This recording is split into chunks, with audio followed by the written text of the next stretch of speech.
Hey there, welcome to WTMK Live, your holistic health and unconventional foodie destination. So, do you make breakfast a priority? That's what we're going to talk about today. So if you have anybody that you know is struggling with what to eat for breakfast and whether to eat breakfast at all, make sure you share this video out to them because we're going to have some really great information today. So in case we have not yet met, my name is Colette Wideck. I am a certified integrative nutrition health coach, and I'm super passionate about helping women who are struggling to control their blood sugar, lower their cholesterol, and release the weight, finally, once and for all.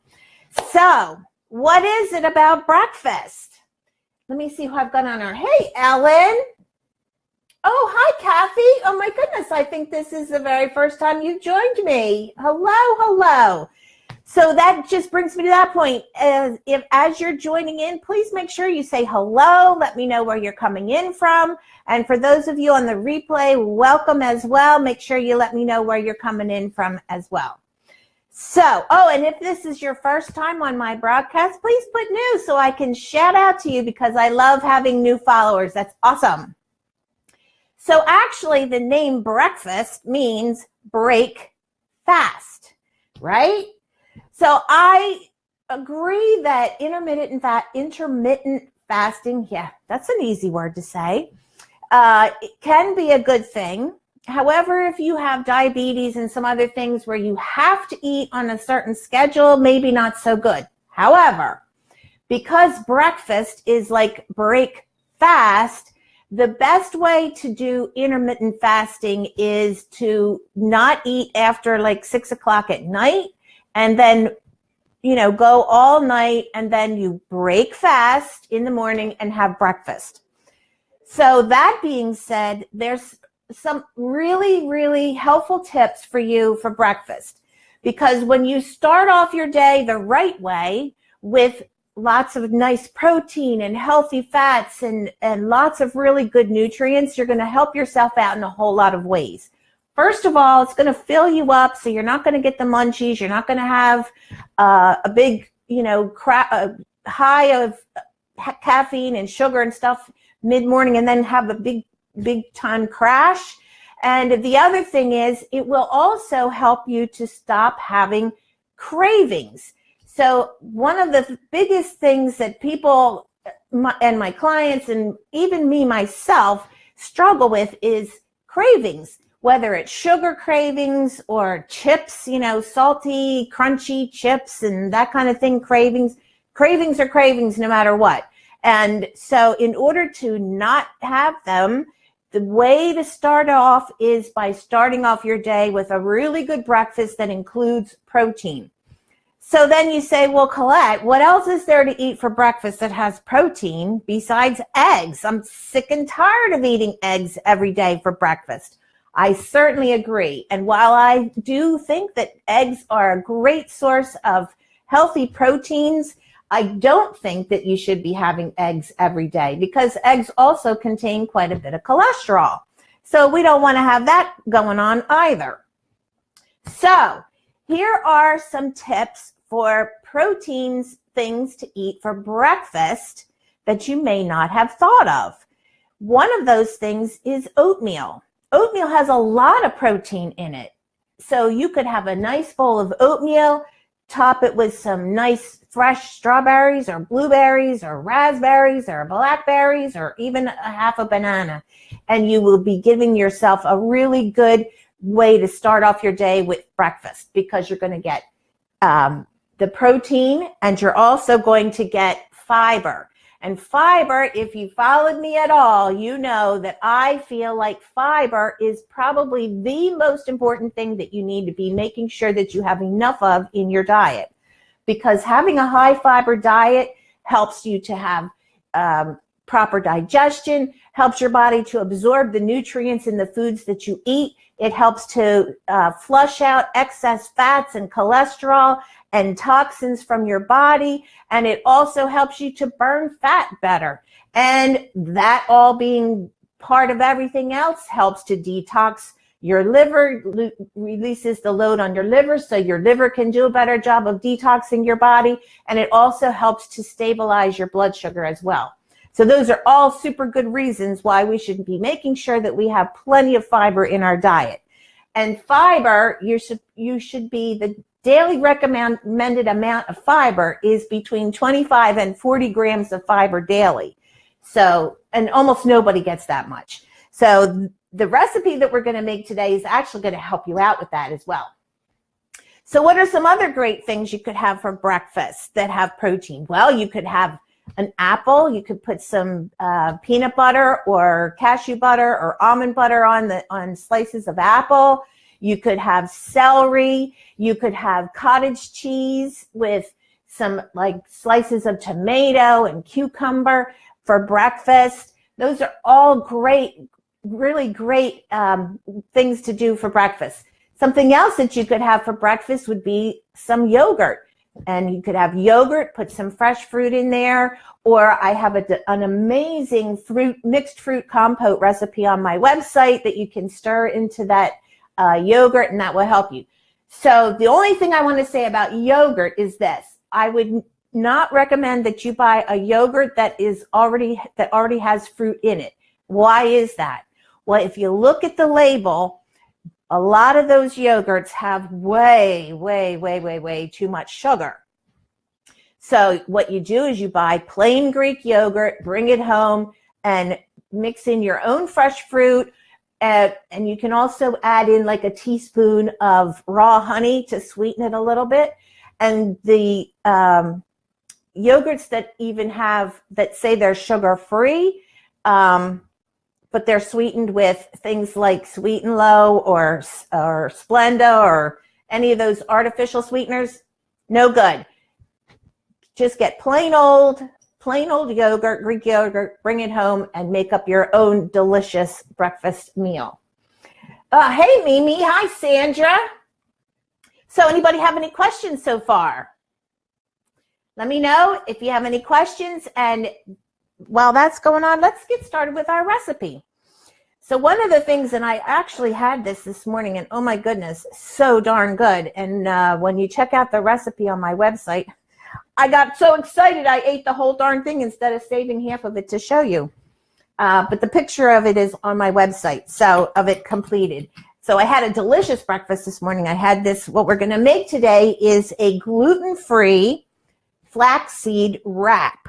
And obviously you can use this for a breakfast, or you could use this for a lunch or any other time, because this is a delicious thing to make. And so that you can have like a bread type of treat, and without the bread, without the gluten, without any of that stuff. So what is in there? Obviously, I said flaxseed. So this is 3 tablespoons of flax seeds. And what I did was I just stuck them in my coffee grinder and ground them all up. But you can buy them either whole flax seeds and grind them yourself, or you can also buy flaxseed meal. And you can pretty much get that at almost all grocery stores now. Probably it would be in the health food section kind of thing. So, but that's where I would look for that. So to that, we're going to add in is a 1/4 teaspoon of baking powder. I've got a pinch of salt in here, and this is, I think, a 1/4 teaspoon of garlic powder. This is 1/4 teaspoon of onion powder, and this is a 1/4 teaspoon of paprika. So I'm just going to give this a little bit of stir here. Get those all mixed up good. And, you could actually, this makes it savory. And when I was, doing this, I was thinking, there's so many spice and herb things that you could put in here. Like you could put rosemary in here. You could pretty much mix it up however you like it. Then this is 1 tablespoon of coconut oil that I melted down, and now it's congealing a little bit, but that's okay. And this is 1 egg. So we're going to put that in there. And then this is 1 tablespoon of water. And I do have a 2nd tablespoon because I actually used a second tablespoon when I made it this morning, because what you want it to be is pretty thin batter so that it'll spread out nice and thin, because you don't want it thick, because you want it to stay thin like a wrap, you know. This is actually looking pretty good. Maybe I won't need that second tablespoon of water. And you see here, we're just mixing this up. Yeah, that looks pretty good.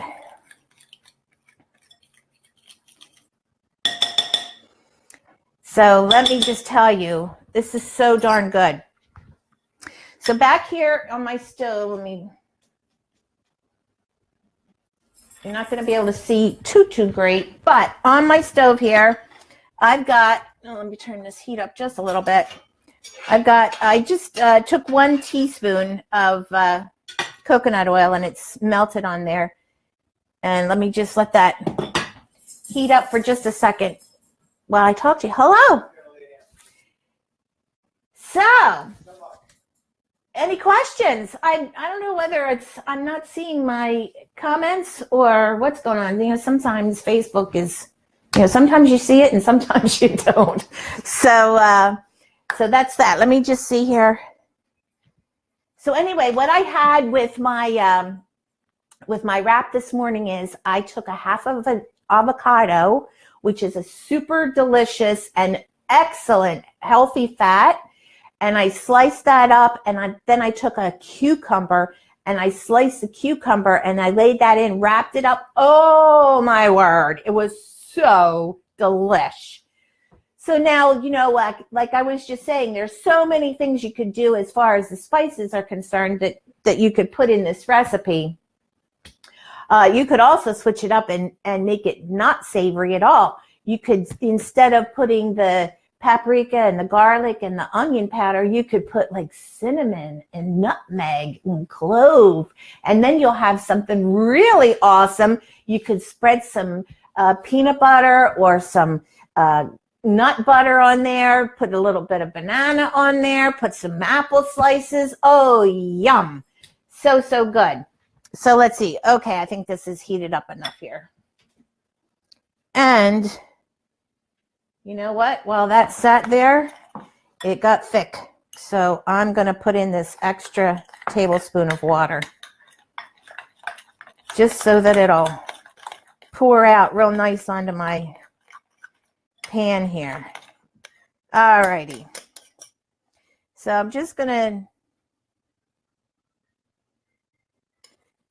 yeah, this is pretty thick. I'm just going to spread it out so that it makes a nice thin.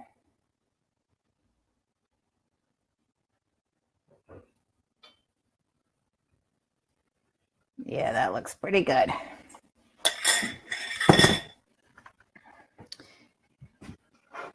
Yum. So how does that look? I know you can't probably see too much, but you can see it's almost the whole size of my frying pan there. So we're going to let that cook there for about 3 minutes, I guess, you know, kind of like a pancake.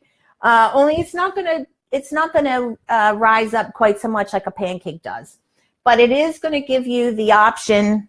It's going to stay nice and thin, but it's going to be super delicious. It has lots of great flavor. And let me just tell you, when you pair it up with pretty much anything, you know, you could also scramble an egg and put it in there, and that would be delish too. So really super versatile as far as that's concerned. And I'm absolutely not getting any comments. Let me see if I pull up my phone here, if I can see anything different. Because, you know, sometimes it just is what it is, you know? So how's everybody doing today? Yesterday it was like 80 degrees here, beautiful, sunny, warm. Today it's cold and rainy and not nice. So it's yucky. You know how when it gets kind of yucky when it's cold and rainy? So let's see here. Let me turn my...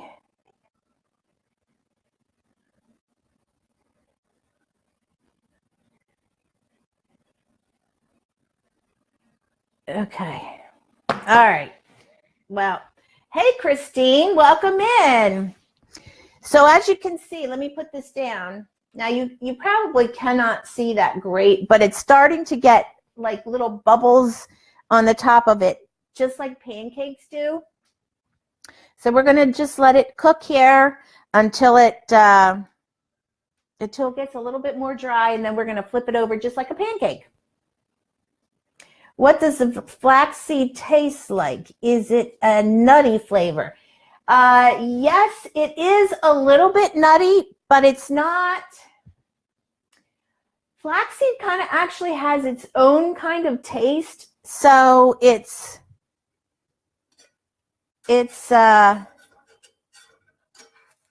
definitely has its own kind of thing going on. Uh-oh. There we go. It's sticking a little bit. You do have to be careful though, because it's very it's a pretty fragile thing here.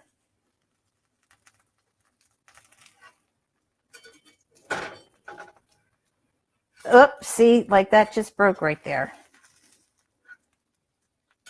But let's go for it, okay? Here we go. 1, 2, 3, flip. Okay, so it broke a little bit, but that's okay because you can still totally use it to make yourself a wrap. And maybe I was just pushing it a little bit too much, you know? Yes, it is very delicious, Kathy, and so super good for you. In fact, let me just tell you here, like, see here, this is, if you can see, this is what I had for breakfast this morning. How delicious does that look? That's the picture of what I ate for breakfast. So here's the nutrition on here. There's 5 grams of carbs. Guess what? 4 grams of fiber. So that's 1 carb. So if you're following a low carb diet, this one is definitely for you. And guess what? There's also 9 grams of protein just in the wrap. So when you're trying to make sure that you are getting a breakfast that is well-rounded, that includes protein, healthy fats, lots of great nutrients, this is absolutely something that is going to fit right in with that. So you can have it all right here. And so even if you're trying to do low carb, that's perfect. So this recipe actually came from Dr. William Davis's book, Wheat Belly. I did take quite a bit of liberty on kind of the spices and stuff that are involved in there. And I encourage you to do the same thing. However, it's a great recipe. And thank you very much, Dr. Davis. What I will say that his whole theory behind Wheat Belly is that, and it's very true, he says that the wheat that we eat today is not like the wheat that our grandparents ate. And that's very true because most wheat products today are genetically modified and they definitely are not the same as they used to be, which means that that's what causes so many of our chronic diseases today is because it's genetically modified and because it's very inflammatory. It's that inflammation in our bodies that causes so many illnesses. So let me just show you how awesome this looks. What do you think? How good is that, right? And you just have to let it cool off just a little bit. But you can see it is very malleable, and you can put stuff in there and roll it up. So I did break that one earlier. So, but maybe if I rolled it the other way, and then it would just be like 2 halves. That would be cool, right? So super delicious. So if you enjoyed this recipe and you are really looking for a place that you can call home where everybody is supporting each other and learning together how to make proper food choices, food pairings. We have lots of fun in the group. We do monthly challenges. You can win prizes. In fact, we're going to be starting a new challenge in the group within the next week or so. So you're just in time to come and join us for another great challenge and win some prizes and stuff. And so if you would like some information on that, please put club in the comments. I will make sure I get you an invitation, a private invitation sent over. It's called the Unconventional Foodie Club. So, that's me, the unconventional foodie. I like to make things that we can enjoy that will take the place of unhealthy ingredients and use healthy ingredients while creating dishes that we all love, the entire family will love, so that you can get healthy, stay healthy, lose weight, maintain weight, and just be happy with your life. So thank you all so much for joining me today. And until I see you again next Thursday, right here in my kitchen at 1 p.m., here's to your health. Bye-bye.